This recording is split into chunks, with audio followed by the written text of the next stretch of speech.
ഉസ്ബെക്കിസ്ഥാനിൽ ഞങ്ങളുടെ ഒപ്പം കൂടിയ ടൂർ ഗൈഡായ മഹിലിയോയെ താഷ്കന്റ് ടവർ ചുറ്റിക്കാണിച്ച് അതിൻ്റെ പ്രത്യേകതകളുമൊക്കെ പറഞ്ഞ് മനസ്സിലാക്കിയ ശേഷം ഞങ്ങൾ പുറത്തേക്കിറങ്ങി. അടുത്തതായി ഞങ്ങൾ പോകുന്നത് വളരെയധികം പ്രത്യേകതകളുള്ള ഒരു സ്ഥലത്തേക്കാണ്. ഉസ്ബെക്കിൻ്റെ ദേശീയ ഭക്ഷണം എന്നറിയപ്പെടുന്ന യുനെസ്കോയുടെ പൈതൃക പട്ടികയിൽ പോലും ഇടം പിടിച്ച ഒരു ഭക്ഷണം കഴിക്കാൻ വേണ്ടിയാണ് ഈ നടത്തം. ഇത്ര പ്രത്യേകതകളും പൈതൃകവുമുള്ള ഒരു വിഭവം കഴിക്കുമ്പോൾ അതിൻ്റെ തനത് ശൈലിയിൽ തയ്യാറാക്കുന്ന ഏറ്റവും മികച്ച ഭക്ഷണശാലയിൽ നിന്ന് തന്നെ കഴിക്കണമെന്ന് നിർബന്ധമുള്ളതിനാൽ അത്തരത്തിലൊരു സ്ഥലത്തേക്കാണ് ഞങ്ങൾ പോകുന്നത്.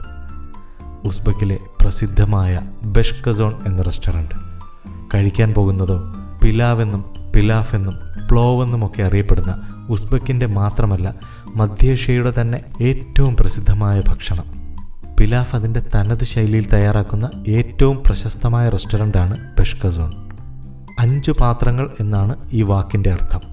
താഷ്കന്റ് ടവറിൽ നിന്നും നടക്കാനുള്ള ദൂരമേ ഉള്ളൂ ഇവിടേക്ക്. ഈ റെസ്റ്റോറൻറ്റിൻ്റെ ഏറ്റവും വലിയ പ്രത്യേകത എന്താണെന്ന് ചോദിച്ചാൽ സന്ദർശകർക്ക് ഇതിൻ്റെ അടുക്കളയ്ക്കകത്തേക്ക് പ്രവേശനമുണ്ട്. ആദ്യം അടുക്കള കണ്ട് ഭക്ഷണം പാകം ചെയ്യുന്ന വിധമൊക്കെ ഒന്ന് പരിശോധിച്ച് തൃപ്തി വന്ന ശേഷമാണ് അകത്തേക്ക് കടക്കുന്നത്. അങ്ങനെ ആചാരം തെറ്റിക്കാതെ ഞങ്ങളും നേരെ ചെന്ന് അടുക്കളയിലേക്ക് കയറി. അതിശയിപ്പിക്കുന്ന കാഴ്ചയാണ് കയറി ചെല്ലുമ്പോൾ നമ്മളെ വരവേൽക്കുന്നത്. ഒരു കല്യാണ വീടിൻ്റെ കലവറ അനുസ്മരിപ്പിക്കുന്ന ഒരു അടുക്കള. ചുറ്റും തകൃതിയായി പാചകം നടക്കുകയാണ്. പാകം ചെയ്യുന്ന വിഭവം പ്രധാനമായും പിലാഫ് തന്നെയാണ്. പാചകം ചെയ്യുന്ന പാത്രം കണ്ട ഞങ്ങൾ അത്ഭുതപ്പെട്ടുപോയി. കൂറ്റൻ പാത്രങ്ങൾ, കസാൻ എന്നാണ് ഈ പാത്രങ്ങളെ അറിയപ്പെടുന്നത്. ഇരുമ്പ് കാസ്റ്റ് ചെയ്തുണ്ടാക്കുന്നതാണ് ഈ ഭീമാകാരൻ പാത്രങ്ങൾ. ഈ പാത്രത്തിൻ്റെ അടുത്ത് നിൽക്കുന്ന മനുഷ്യരുടെ വലിപ്പവുമായി താരതമ്യം ചെയ്ത് നോക്കിയാൽ ഇതിൻ്റെ വലിപ്പത്തെക്കുറിച്ച് ഒരു ഏകദേശ ധാരണ ലഭിക്കും. ബീഫും മട്ടനുമൊക്കെ യഥേഷ്ടം വാരി കോരിയിട്ട് പൊരിച്ചെടുക്കുന്നു. വായിൽ വെള്ളമൂറുന്ന കാഴ്ച. അടുക്കളയുടെ പല അവസ്ഥാന്തരങ്ങളും കണ്ടിട്ടുണ്ടെങ്കിലും ഇത്ര ഗംഭീരമായ ഒരു വെർഷൻ ആദ്യമായിട്ടാണ്. ഈ അടുക്കള സന്ദർശനം ഇവരുടെ ഒരു ബിസിനസ് തന്ത്രമാണെന്ന് എനിക്ക് തോന്നി. കാരണം ഈ അടുക്കളയിൽ വന്ന് ഇത് പാകം ചെയ്യുന്നത് കണ്ടാൽ ഒരു പിലാഫ് കഴിക്കാൻ വരുന്നയാൾ 2 എണ്ണമെങ്കിലും കഴിച്ചിരിക്കും. ഞങ്ങൾ അവിടെ മുഴുവനും ചുറ്റി നടന്ന് യഥേഷ്ടം ചിത്രീകരിച്ചു. വായിൽ വെള്ളമൂറുന്ന കാഴ്ചകൾ ചുറ്റിനും. അത്യാവശ്യം വൃത്തിയും വെടിപ്പുമൊക്കെയായിട്ടാണ് ഈ കലാപരിപാടികളൊക്കെ നടത്തുന്നത്. എൻ്റെ ഭാര്യയും മഹിലിയോയും ചേർന്ന് പലവിധ ക്വാളിറ്റി പരിശോധനകളും നടത്തി പാചകം ചെയ്യുന്ന പിലാഫിൻ്റെ ഗുണമേന്മ ഉറപ്പുവരുത്തി. പ്രധാനമായും മൂക്കുകൊണ്ടാണ് ക്വാളിറ്റി പരിശോധനകളൊക്കെ നടത്തിയത്. ഉസ്ബെക്കിസ്ഥാനിൽ പിലാഫ് ഒരു ആഹാരം മാത്രമല്ല, ഇത് ഇവരുടെ സാംസ്കാരിക പ്രതീകം കൂടിയാണ്.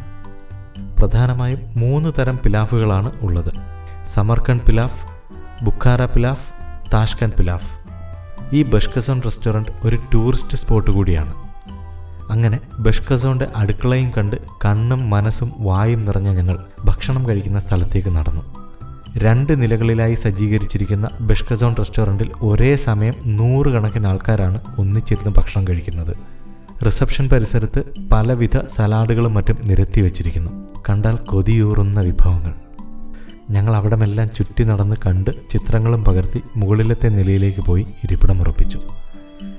ഇവിടെ നിന്ന് നോക്കിയാൽ ഈ ഭക്ഷണശാലയുടെ വലിപ്പവും പ്രൗഢിയും കഴിക്കുന്ന ആൾക്കാരുടെ എണ്ണവും അറിയാൻ സാധിക്കും. മഹിലിയോ ഇപ്പോൾ ഒരു കുടുംബാംഗത്തെ പോലെ ആയിരിക്കുന്നു, അതീവ സന്തോഷവതിയും. ഈ പിലാഫിന് ഒരു ഗിന്നസ് വേൾഡ് റെക്കോർഡുണ്ട്.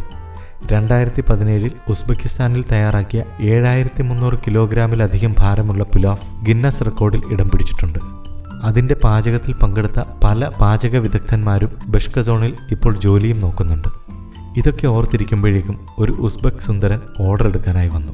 പമ്മി പതുങ്ങിയിരുന്ന മഹിലിയോ പെട്ടെന്ന് ഉഷാറായി. ഗൂഗിൾ നോക്കാതെ തന്നെ അവൾ ഞങ്ങൾക്ക് വേണ്ടി ഭക്ഷണം ഓർഡർ ചെയ്തു. പ്രധാനമായും പിലാഫാണ് ഞങ്ങൾ പറഞ്ഞത്. ഒരു ചെറിയ കാത്തിരിപ്പിനൊടുവിൽ ഉസ്ബെക്കിൻ്റെ മറ്റൊരു തനത് ഭക്ഷണമായ ലെപേക്ഷ എന്ന ഉസ്ബെക് ബ്രെഡും സലാഡും ഇവരുടെ ഒരു ഗ്രീൻ ടീയും കൊണ്ടുവന്നു. കുക്ചോയ് എന്നാണ് ഈ ഗ്രീൻ ടീയുടെ പേര്. ഈ ചായ അതിഥികൾക്ക് കൊടുക്കുമ്പോൾ ഒരു പ്രത്യേകതരം ആക്ഷൻ കാണിച്ചിട്ട് വേണം കൈമാറാൻ. അതിഥികൾ ഐശ്വര്യം കൊണ്ടുവരും എന്നൊരു പഴഞ്ചൊല്ലുണ്ട് ഉസ്ബെക്കിസ്ഥാനിൽ. അതുകൊണ്ട് തന്നെ അതീവ അതിഥി സൽക്കാര പ്രിയരാണ് ഇവിടുത്തുകാർ. മഹിലിയോ ഞങ്ങൾക്കായി ആ പ്രത്യേക ആക്ഷൻ പല ഊര് കാണിച്ചു തന്നു. അപ്പോഴേക്കും ഞങ്ങൾ അക്ഷമരായി കാത്തിരുന്ന പിലാഫ് എത്തി. 2 കുഞ്ഞു മുട്ടയും കടലയും ഒപ്പം മട്ടനുമൊക്കെ ചേർന്ന് ഒറ്റ നോട്ടത്തിൽ അതീവ രുചികരമായ ഭക്ഷണം. ഞങ്ങൾ പിലാഫ് കഴിച്ചു തുടങ്ങി. കുറച്ചു മുൻപ് അടുക്കളയിൽ ഇത് പാകം ചെയ്യുമ്പോൾ കണ്ട അത്ര രുചി കഴിക്കുമ്പോൾ എനിക്ക് കിട്ടിയില്ല. എരിവും മസാലയും ഒന്നുമില്ലാതെ മാംസം തിന്നുമ്പോഴുള്ള ഒരവസ്ഥ ഊഹിക്കാവുന്നതേ ഉള്ളൂ. മസാലയില്ലാതെ മലയാളിക്ക് എന്ത് മാംസാഹാരമെന്ന് ഞാൻ മനസ്സിലോർത്തു. അങ്ങനെ ഒരുവിധം പിലാഫും ബ്രെഡും ചായയും ഒക്കെ കൊണ്ട് തൽക്കാലം ഞാൻ അഡ്ജസ്റ്റ് ചെയ്തു. ഞങ്ങൾ ബഷ്ക സോണിനോട് യാത്ര പറഞ്ഞ് പുറത്തേക്കിറങ്ങി. അടുത്തതായി ഞങ്ങൾ പോകുന്ന സ്ഥലത്തിന് ഇന്ത്യയുമായി ഒരു ബന്ധമുണ്ട്.